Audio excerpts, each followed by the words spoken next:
Assalamualaikum warahmatullahi wabarakatuh. Alhamdulillahirrahmanirrahim. Kita masih bisa diberikan kesempatan oleh Allah Subhanahu wa Ta'ala untuk beramal solih. Kita masih bisa diberikan nikmatan begitu banyak, diantaranya nikmat Islam, nikmat iman, nikmat kesempatan, sehingga kita masih bisa diberikan kesempatan untuk selalu belajar, untuk mengkaji ilmu. Dan kemarin kita sudah membahas tentang peperangan Gallipoli, walaupun mencar-mencar ya, walaupun main mapping gitu, kita ngomonginnya tuh bukan Gallipoli aja gitu, banyak ya. Part 1 itu banyak. Nah, di part 2 kali ini kita akan memfokuskan kepada satu materi. Saya ingin menanyakan seluruhnya tentang Gallipoli. Nah, pertanyaan, jangan langsung pertanyaan. Jadi, bolehkah Amara menceritakan filosofi perang Gallipoli itu seperti apa? Dan yang dulu Amar pernah cerita gitu, filosofinya kayak gimana itu awal mula? Itu sebenarnya cuma aja, tapi itu orang doang fiksi, tapi itu hanya semangat juangnya tentara Ottoman di Gallipoli. Untuk apa sih? Untuk mempertahankan negaranya? Ya, untuk mempertahankan Ottoman dari serangan Inggris. Jadi waktu itu negara Muslim yang termasuk yang apa sih, yang sudah terkenal persenjataannya, yang sudah terkenal kemiliterannya itu Turki ya? Aktivisme itu negaranya tuh dijuluki The Sick Man of Europe, atau negara penyakitan dari Eropa setelah jam 1250-an, karena dia banyak mengalami keruntuhan karena banyak wilayah merdeka, hanya dari disebut The Sick Man of Europe. Walaupun saat perang dunia I kekuatannya kembali karena banyak persenjataan yang dibuat sendiri kan. Ya karena Jerman memberikan semuanya untuk Ottoman, dan yang buat Ottoman maksudnya karena pemberian 2 kapal Jerman oleh Menteri Jerman ke daerah Ottoman dulu. Turki itu dijuluki negara apa tadi? Penyakitan. Negara penyakitan itu maksudnya apa ya? Negara penyakitan itu? Ya karena kekuatannya udah lemah, terus dia ikut perang dunia gitu. Bukan, itu sudah lama banget julukannya. Karena kekuatannya lemah, karena militernya lemah, sultannya pun juga mulai tidak becus. Jadi walaupun di saat Sultan Abdul Hamid kekuatan Utsmani mulai naik kembali, tapi tidak maju banget kayak zamannya Muhammad Fatih dan Sultan Mehmed II. Padahal dulu Turki itu pernah menjabat sebagai negara yang sudah menguasai ini banyak tanah Eropa ya. Ya, di Balkan kebanyakan, di Balkan. Balkan itu Serbia, terus ada Hungaria juga, Hungaria sama Romania, terus Bulgaria, banyak lah pokoknya. Kalau mau tahu kasih cari dia aja di Google, Balkan gitu. Balkan. Negara Balkan. Negara Balkan. Faktor apakah yang membuat peperangan Gallipoli ini menjadi terpecah belah? Gimana? Maksudnya apa sih? Di perang Gallipoli itu kan Islam menang ya? Nah, terus ada juga sisi kekalahannya juga kan ya? Gallipoli ini tetap bisa menang, tapi kemenangan ini juga tidak bisa menjadi kesombongannya Utsmani, soalnya setelah tahun 1916 banyak kekalahan. Utsmani pun terlihat dari ditaklukannya kota Amman Yordania, ditaklukannya wilayah-wilayah, bahkan ada suatu tempat yang ini wilayah strategis pelabuhannya Utsmani pun sudah dikuasai oleh Inggris dan Prancis. Dia sudah mengambil aset terlebih dahulu ya? Diambil.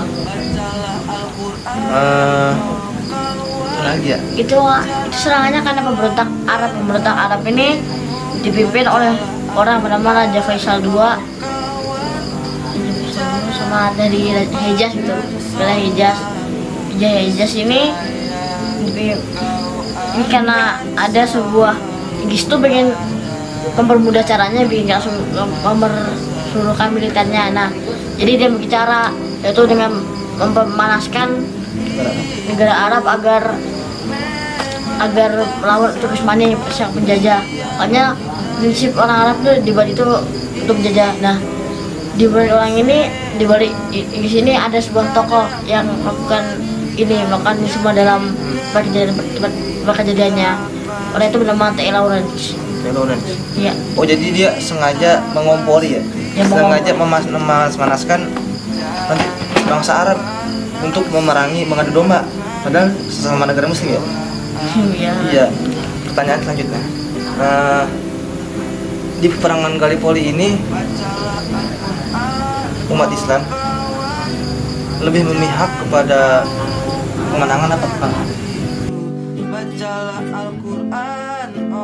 Di peperangan Gallipoli itu kan umat Islam bisa dikatakan menang. Tapi apa yang membuat negara-negara Barat itu mencaci dia? Misalnya dia membuat roti bulan. Di Gallipoli ini yang membuat menang nih Jenderal Mustafa Kemal Atatürk. Jadi yang membuat Gallipoli menang tuh akhirnya ya pengkhianat negaranya. Pengkhianat negaranya sendiri gitu ya? Iya. Oh, jadi kemenangan itu tuh kayak seakan-akan yang memperjuangkan itu adalah orang yang mengkhianati negara sendiri. Jadi gitu. kita bingung mau bangga apa enggak. Kita mau bangga apa enggak? Padahal ya apa ya? Kita menang, tapi yang memenangkan itu bukan yang sejati, bukan yang baik gitu. Jadi alasannya dia itu menghina tuh gara-gara itu ya? Bisa dibilang. Ya karena benci dulu udah menguasai seluruh Turki, Inggris, Perancis. Tiba-tiba malah dihabis sama Atatürk. Kemal Atatürk udah membunuh berapa banyak umat Yahudi dibunuh kan ya? Hampir 5 juta kan?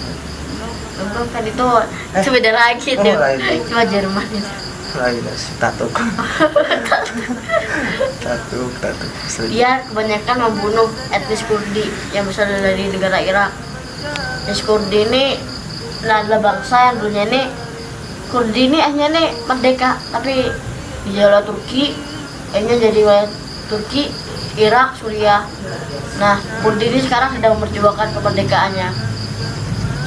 Wait. Kurdi itu negara gimana? Negara yang ya memperjuangkan kemerdekaan Palestina gitu. Tapi Kurdi ini Islam juga. Islam yang memperjuangkan kemerdekaannya. Apakah ada pasukan-pasukan seperti Laskar yang membantu di kampung? Lupa. Ya pokoknya tapi ada kan? Ada, tapi banyak gitu divisinya lah, resimen. Seperti halnya pejuang-pejuang di Palestina kan ya, ada kayak Hamas, Al-Qassam, Brigade Al-Qassam, Fatah, Hamas, lain-lain. Ya kayak kan, nah pasti kan di dalam peperangan itu ada yang namanya apa sih, bantuan gitu ya, atau antisipasi gitu dari negara lain yang kita tuh sesama saudara gitu, pasti ingin membantu gitu. Apa arti dari perang Gallipoli? Gallipoli ini wilayah di Istanbul. Gallipoli taklukkan, maka pasukan Inggris ini akan mudah mengumpulkan semua tenaganya. Jadi dia bakal langsung nyerang Istanbul karena sudah mengumpulkan tenaganya itu. Taktik apa yang dilakukan saat perang Gallipoli? Jadi taktiknya gini, ada sebuah jenderal yang bernama Winston Churchill, dan Churchill ini jadinya dia akan bakal jadi Perdana Menteri Inggris yang ditakuti saat perang dunia II nanti, karena dia ngeri lah pokoknya dia pokoknya udah gendut yang ngerokok. Dia pokoknya udah gendut suka ngerokok. Yang ditembak sama orang Serbia kan? Bukan. Jadi Winston Churchill ini menandakan rencananya dia bakal mengumpulkan seluruh tenaganya. Jadi kalau sudah mengumpulkan tenaganya kan, jadi dia si bener itu nggak kemudah, soalnya Turki ini udaranya lemah banget tuh, orang udah di Swiss, di Europe, pokoknya banget lah. Nah, hanya dia nggak apa lah, paling kasih beberapa sekian doang untuk jalan kali poli, paling dari sana ke Istanbul. Nah, dikirim deh itu, dikirim dari London ke Gallipoli, perang, hampir setahun itu perang. Tapi dia apa lah, pasti kita akan lebih tabur lagi Gallipoli. Nyata omongan doang. Ya dia udah cuci, udah becat, malu dia. Udah bohong, malu. Hanya dia pindah ke Prancis jadi perwira militer gitu. Beberapa tahun dia pindah ke Inggris lagi jadi perdana menang. Oh, jadi pada peperangan Gallipoli itu Turki yang diperbudak oleh Jerman. Dimanfaatkan. Yang dimanfaatkannya itu seperti apa? Apakah tentaranya di wilayahnya? Gitu. Ya karena tiga pasha ini, tiga jenderal yang ada di jenderal gitu, namanya Pasha, Enver Pasha tuh lupa ini siapa gitu, Jemal Pasha gitu. Nah, ini yang paling kerasnya Enver Pasha. Enver Pasha ini dia perdana menteri, perdana militer gitu kan. Jadi dia kayaknya dia tuh kayak budaknya Jerman, jadi dia tuh bukannya Sultan Mehmet, cuma yang ngendaliin mah dia nih. Dia orang Turki. Iya, dia ngendaliin semuanya kan. Ya kira dia ikut tuh karena itu juga Enver Pasha juga asli banget, udah kalah kan dia kabur ke Jerman ini. Ngerokok lagi. Dia kan, jadi dia kayak mental, dia kayak mental Ataturk, pengecut dia. Udah, wih kita menang orang. Ya tiba-tiba kalah kabur di Jerman. Keserangan sesaat. Tapi dia pas udah mati. Di umur 1924 dia meninggal. Gara-gara? Ya tak punya 1924 dia udah meninggal aja. Kabur itu. 3 pasal lagi kabur semua. Nggak urus negaranya kabur. Itu kan juga ada filmnya di Pajitah, namanya apa ya? Kan menaikkan film Sultan Abdul Hamid. Ya itu ada ceritakan 3 pasal itu juga.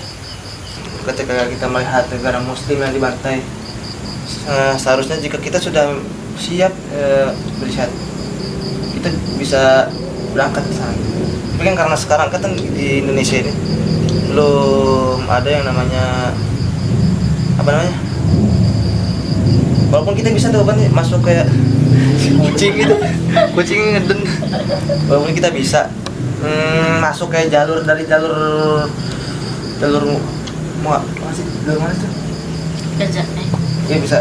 Oke, kita ada jalur buat ke sana gitu. Mana? Jalur Muhammadiyah bisa. Jalur apa?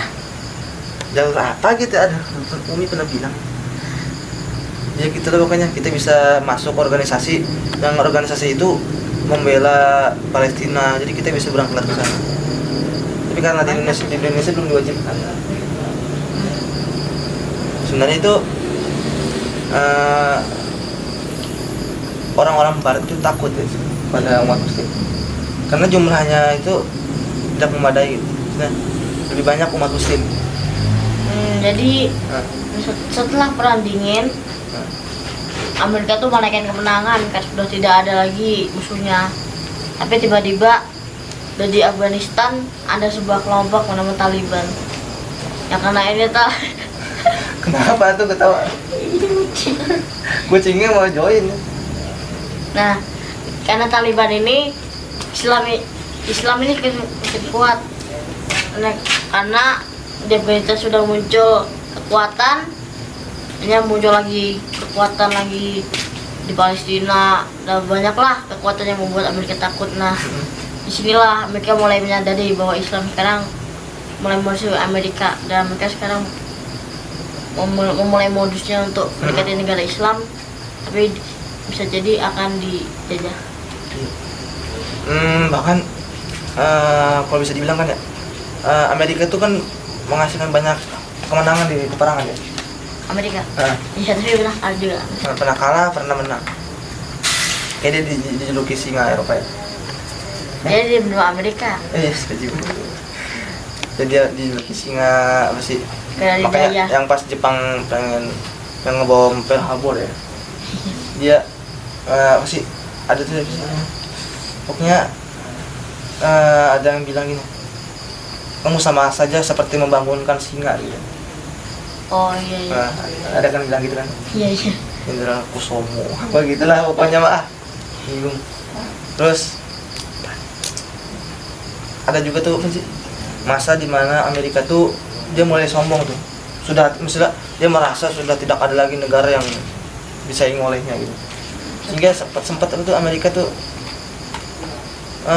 tidak mengalami peperangan sekalipun. Pas kapan itu?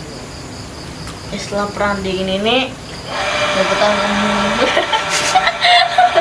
Nyolot. Negara-negara Eropa dan negara-negara Islam itu berperang hanya karena penembakan satu batal- satu pangeran, satu nyawa. satu nyawa saja, yang dikarenakan membunuh satu nyawa membuat semuanya bergerak gitu, semuanya berkompetisi, bahkan sampai berapa negara yang perang Indonesia ini? 10 Ada 10 negara yang berperang, dan itu hanya dikarenakan hal sepele, teman-teman. kan ada Jadi itulah gunanya berpikir sebelum bertindak kan. Hanya karena satu kesalahan itu udah membuat banyak kerugian dari negara-negara lain itu, banyak perpecahan itu. Padahal pada awalnya kan Turki dia tidak mau bergabung ya, dia ingin netral aja gitu ya. tapi tiba-tiba ada Ada aja yang sebuah jenderal atau perdana menteri ada perdana menteri yang lari, ada yang lakukan lari kabur, bukan memerintahkan untuk ikuti Piala satu. Oh, Karena diberi 2 Jerman, senang banget dianya ikut deh. ada menteri atau pasa yang memerintahkan pada rakyatnya, Bukan, pada sultannya. pada sultannya untuk mengikuti perang dunia satu ya. Ya karena sultan kan kayak udah bonekanya pasa gitu emang.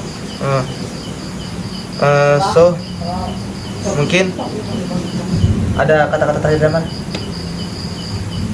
Sulit. Enggak, Semoga bermanfaat. Hah? Semoga bermanfaat. Semoga bermanfaat, kata Amar ya. Ya, yang pastinya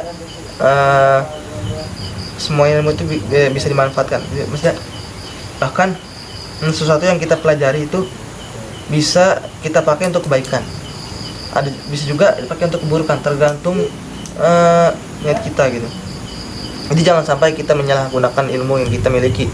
Seperti halnya kita jago bela diri, kita harus menggunakannya dengan baik gitu. Jangan malah kita untuk melawan saudara sendiri gitu.